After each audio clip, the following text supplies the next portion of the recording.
ನೋಡಿ, ಎಲ್ಲಿ ಲ್ಯಾಬ್ಸ್ ಆಗಿತ್ತೆ, ಯಾರು SHO ಅದಕ್ಕೆ ಸಂಬಂಧಪಟ್ಟವರು, ಯಾವ ಸ್ಟೇಷನ್ನಲ್ಲಿ ಲ್ಯಾಬ್ಸ್ ಆಗಿದೆ, ಇದೆಲ್ಲ ತಿಳ್ಕೊಂಡು ಹೇಳಬೇಕಲ್ವಾ.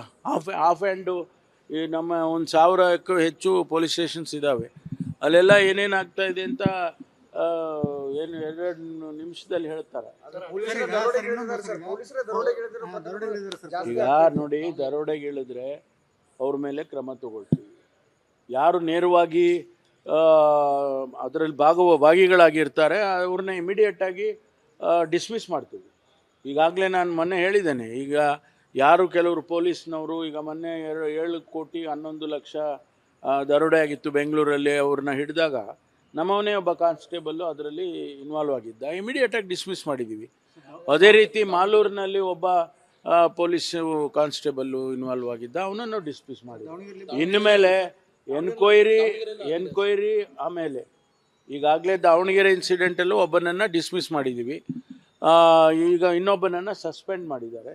ಅದ್ರ ಬಗ್ಗೆ ವರದಿ ಕೇಳಿದ್ದೀನಿ, ವರದಿ ಬಂದ ಅವ್ರ ಮೇಲೆ ಕೂಡ ಕ್ರಮ ತಗೊಳ್ತೀವಿ. ನೋಡಿ, ಯಾವುದೇ ಮುಲಾಜಿಲ್ಲ. ಯಾವ ಪೊಲೀಸಿನ ಸಿಬ್ಬಂದಿ ತಪ್ಪು ಮಾಡಿದರೆ ಮುಲಾಜಿಲ್ಲದೆ ಕ್ರಮ ತಗೊಳ್ತೀವಿ. ಅವ್ರದ್ದು ಯಾವುದೇ ಮುಲಾಜಿಲ್ಲ ನಮಗೆ. ಅವರು ಶಿಸ್ತು ಕಾಪಾಡಬೇಕು, ಇಲಾಖೆಯಲ್ಲಿ ಚೆನ್ನಾಗಿ ಕೆಲಸ ಮಾಡಬೇಕು.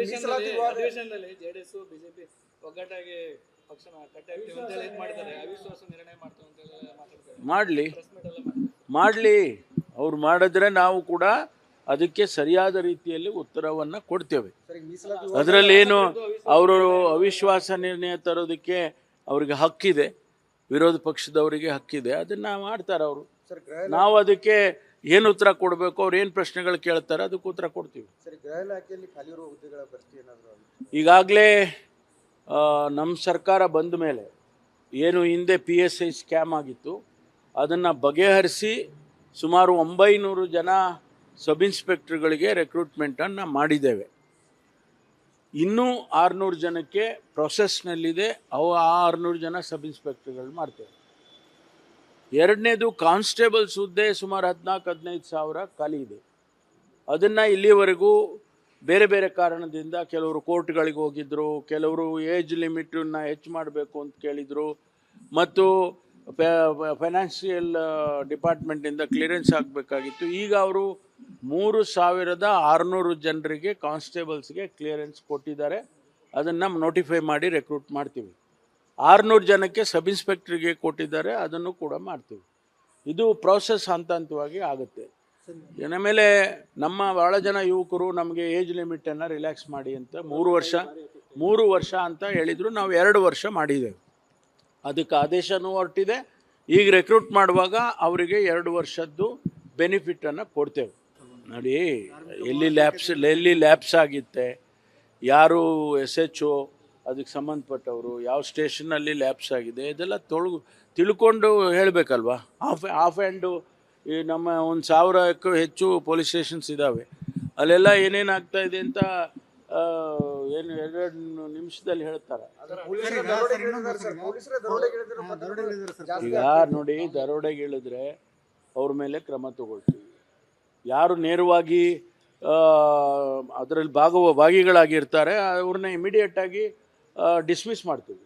ಈಗಾಗಲೇ ನಾನು ಮೊನ್ನೆ ಹೇಳಿದ್ದೇನೆ, ಈಗ ಯಾರು ಕೆಲವರು ಪೊಲೀಸ್ನವರು ಈಗ ಮೊನ್ನೆ 7 ಕೋಟಿ 11 ಲಕ್ಷ ದರೋಡೆ ಆಗಿತ್ತು ಬೆಂಗಳೂರಲ್ಲಿ, ಅವ್ರನ್ನ ಹಿಡಿದಾಗ ನಮ್ಮವನೇ ಒಬ್ಬ ಕಾನ್ಸ್ಟೇಬಲ್ಲು ಅದರಲ್ಲಿ ಇನ್ವಾಲ್ವ್ ಆಗಿದ್ದ, ಇಮಿಡಿಯೇಟಾಗಿ ಡಿಸ್ಮಿಸ್ ಮಾಡಿದ್ದೀವಿ. ಅದೇ ರೀತಿ ಮಾಲೂರಿನಲ್ಲಿ ಒಬ್ಬ ಪೊಲೀಸ್ ಕಾನ್ಸ್ಟೇಬಲ್ಲು ಇನ್ವಾಲ್ವ್ ಆಗಿದ್ದ, ಅವನನ್ನು ಡಿಸ್ಮಿಸ್ ಮಾಡಿದ್ವಿ. ಇನ್ನು ಮೇಲೆ ಎನ್ಕ್ವೈರಿ ಆಮೇಲೆ ಈಗಾಗಲೇ ದಾವಣಗೆರೆ ಇನ್ಸಿಡೆಂಟಲ್ಲೂ ಒಬ್ಬನನ್ನು ಡಿಸ್ಮಿಸ್ ಮಾಡಿದ್ದೀವಿ. ಈಗ ಇನ್ನೊಬ್ಬನನ್ನು ಸಸ್ಪೆಂಡ್ ಮಾಡಿದ್ದಾರೆ. ಅದ್ರ ಬಗ್ಗೆ ವರದಿ ಕೇಳಿದ್ದೀನಿ, ವರದಿ ಬಂದ ಅವ್ರ ಮೇಲೆ ಕೂಡ ಕ್ರಮ ತಗೊಳ್ತೀವಿ. ನೋಡಿ, ಯಾವುದೇ ಮುಲಾಜಿಲ್ಲ. ಯಾವ ಪೊಲೀಸಿನ ಸಿಬ್ಬಂದಿ ತಪ್ಪು ಮಾಡಿದರೆ ಮುಲಾಜಿಲ್ಲದೆ ಕ್ರಮ ತಗೊಳ್ತೀವಿ. ಅವ್ರದ್ದು ಯಾವುದೇ ಮುಲಾಜಿಲ್ಲ ನಮಗೆ. ಅವರು ಶಿಸ್ತು ಕಾಪಾಡಬೇಕು, ಇಲಾಖೆಯಲ್ಲಿ ಚೆನ್ನಾಗಿ ಕೆಲಸ ಮಾಡಬೇಕು.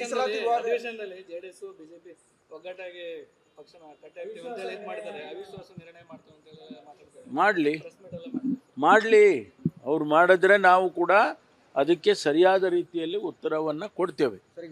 ಅದರಲ್ಲೇನು ಅವರು ಅವಿಶ್ವಾಸ ನಿರ್ಣಯ ತರೋದಕ್ಕೆ ಅವ್ರಿಗೆ ಹಕ್ಕಿದೆ, ವಿರೋಧ ಪಕ್ಷದವರಿಗೆ ಹಕ್ಕಿದೆ, ಅದನ್ನು ಮಾಡ್ತಾರೆ ಅವರು. ನಾವು ಅದಕ್ಕೆ ಏನು ಉತ್ತರ ಕೊಡಬೇಕು, ಅವ್ರು ಏನು ಪ್ರಶ್ನೆಗಳು ಕೇಳ್ತಾರೆ ಅದಕ್ಕೆ ಉತ್ತರ ಕೊಡ್ತೀವಿ. ಗೃಹ ಇಲಾಖೆಯಲ್ಲಿ ಖಾಲಿ ಇರುವ ಹುದ್ದೆಗಳ ಭರ್ತಿ ಏನಾದರೂ ಈಗಾಗಲೇ ನಮ್ಮ ಸರ್ಕಾರ ಬಂದ ಮೇಲೆ ಏನು ಹಿಂದೆ PSI ಸ್ಕ್ಯಾಮ್ ಆಗಿತ್ತು ಅದನ್ನು ಬಗೆಹರಿಸಿ ಸುಮಾರು 900 ಜನ ಸಬ್ ಇನ್ಸ್ಪೆಕ್ಟರ್ಗಳಿಗೆ ರೆಕ್ರೂಟ್ಮೆಂಟನ್ನು ಮಾಡಿದ್ದೇವೆ. ಇನ್ನೂ 600 ಜನಕ್ಕೆ ಪ್ರೊಸೆಸ್ನಲ್ಲಿದೆ, ಅವು ಆ 600 ಜನ ಸಬ್ ಇನ್ಸ್ಪೆಕ್ಟರ್ಗಳು ಮಾಡ್ತೇವೆ.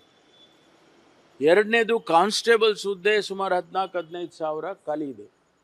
ಅದನ್ನು ಇಲ್ಲಿವರೆಗೂ ಬೇರೆ ಬೇರೆ ಕಾರಣದಿಂದ ಕೆಲವರು ಕೋರ್ಟ್ಗಳಿಗೆ ಹೋಗಿದ್ದರು, ಕೆಲವರು ಏಜ್ ಲಿಮಿಟನ್ನು ಹೆಚ್ಚು ಮಾಡಬೇಕು ಅಂತ ಕೇಳಿದರು, ಮತ್ತು ಫೈನಾನ್ಷಿಯಲ್ ಡಿಪಾರ್ಟ್ಮೆಂಟಿಂದ ಕ್ಲಿಯರೆನ್ಸ್ ಆಗಬೇಕಾಗಿತ್ತು. ಈಗ ಅವರು 3600 ಜನರಿಗೆ ಕಾನ್ಸ್ಟೇಬಲ್ಸ್ಗೆ ಕ್ಲಿಯರೆನ್ಸ್ ಕೊಟ್ಟಿದ್ದಾರೆ. ಅದನ್ನು ನೋಟಿಫೈ ಮಾಡಿ ರೆಕ್ರೂಟ್ ಮಾಡ್ತೀವಿ.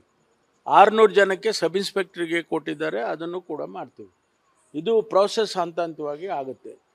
ಇನ್ನು ಮೇಲೆ ನಮ್ಮ ಭಾಳ ಜನ ಯುವಕರು ನಮಗೆ ಏಜ್ ಲಿಮಿಟನ್ನು ರಿಲ್ಯಾಕ್ಸ್ ಮಾಡಿ ಅಂತ 3 ವರ್ಷ ಅಂತ ಹೇಳಿದರು. ನಾವು 2 ವರ್ಷ ಮಾಡಿದ್ದೇವೆ. ಅದಕ್ಕೆ ಆದೇಶನೂ ಹೊರಟಿದೆ. ಈಗ ರೆಕ್ರೂಟ್ ಮಾಡುವಾಗ ಅವರಿಗೆ 2 ವರ್ಷದ್ದು ಬೆನಿಫಿಟನ್ನು ಕೊಡ್ತೇವೆ.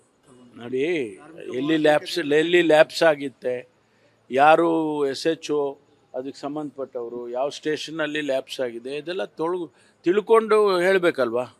ಆಫ್ ಹ್ಯಾಂಡು ಈ ನಮ್ಮ 1000ಕ್ಕೂ ಹೆಚ್ಚು ಪೊಲೀಸ್ ಸ್ಟೇಷನ್ಸ್ ಇದ್ದಾವೆ. ಅಲ್ಲೆಲ್ಲ ಏನೇನು ಆಗ್ತಾ ಇದೆ ಅಂತ ಏನು 2 ನಿಮಿಷದಲ್ಲಿ ಹೇಳ್ತಾರೆ. ಈಗ ನೋಡಿ, ದರೋಡೆಗೆ ಹೇಳಿದ್ರೆ ಅವ್ರ ಮೇಲೆ ಕ್ರಮ ತಗೊಳ್ತೀವಿ.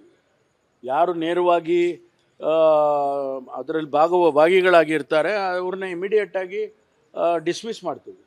ಈಗಾಗಲೇ ನಾನು ಮೊನ್ನೆ ಹೇಳಿದ್ದೇನೆ. ಈಗ ಯಾರು ಕೆಲವರು ಪೊಲೀಸ್ನವರು ಈಗ ಮೊನ್ನೆ 7 ಕೋಟಿ 11 ಲಕ್ಷ ದರೋಡೆ ಆಗಿತ್ತು ಬೆಂಗಳೂರಲ್ಲಿ, ಅವ್ರನ್ನ ಹಿಡಿದಾಗ ನಮ್ಮವನೇ ಒಬ್ಬ ಕಾನ್ಸ್ಟೇಬಲ್ಲು ಅದರಲ್ಲಿ ಇನ್ವಾಲ್ವ್ ಆಗಿದ್ದ, ಇಮಿಡಿಯೇಟಾಗಿ ಡಿಸ್ಮಿಸ್ ಮಾಡಿದ್ದೀವಿ.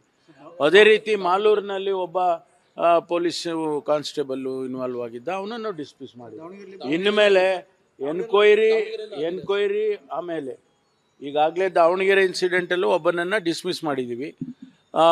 ಈಗ ಇನ್ನೊಬ್ಬನನ್ನು ಸಸ್ಪೆಂಡ್ ಮಾಡಿದ್ದಾರೆ. ಅದ್ರ ಬಗ್ಗೆ ವರದಿ ಕೇಳಿದ್ದೀನಿ. ವರದಿ ಬಂದ ಅವ್ರ ಮೇಲೆ ಕೂಡ ಕ್ರಮ ತಗೊಳ್ತೀವಿ. ನೋಡಿ, ಯಾವುದೇ ಮುಲಾಜಿಲ್ಲ. ಯಾವ ಪೊಲೀಸಿನ ಸಿಬ್ಬಂದಿ ತಪ್ಪು ಮಾಡಿದರೆ ಮುಲಾಜಿಲ್ಲದೆ ಕ್ರಮ ತಗೊಳ್ತೀವಿ. ಅವ್ರದ್ದು ಯಾವುದೇ ಮುಲಾಜಿಲ್ಲ ನಮಗೆ. ಅವರು ಶಿಸ್ತು ಕಾಪಾಡಬೇಕು, ಇಲಾಖೆಯಲ್ಲಿ ಚೆನ್ನಾಗಿ ಕೆಲಸ ಮಾಡಬೇಕು.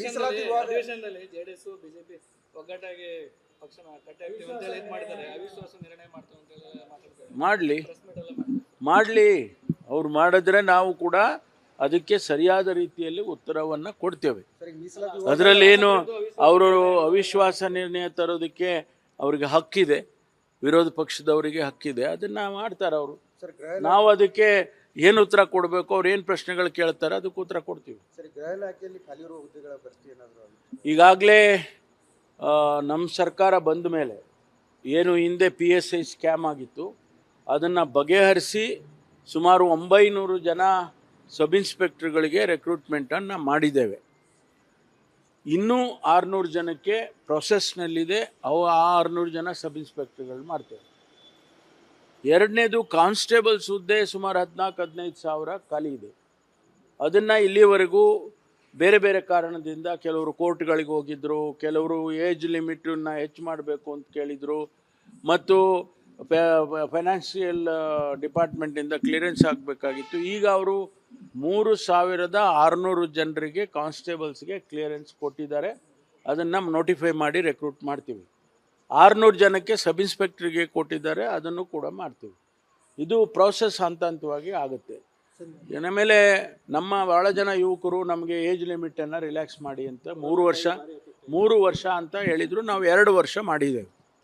ಅದಕ್ಕೆ ಆದೇಶನೂ ಹೊರಟಿದೆ. ಈಗ ರೆಕ್ರೂಟ್ ಮಾಡುವಾಗ ಅವರಿಗೆ 2 ವರ್ಷದ್ದು ಬೆನಿಫಿಟನ್ನು ಕೊಡ್ತೇವೆ.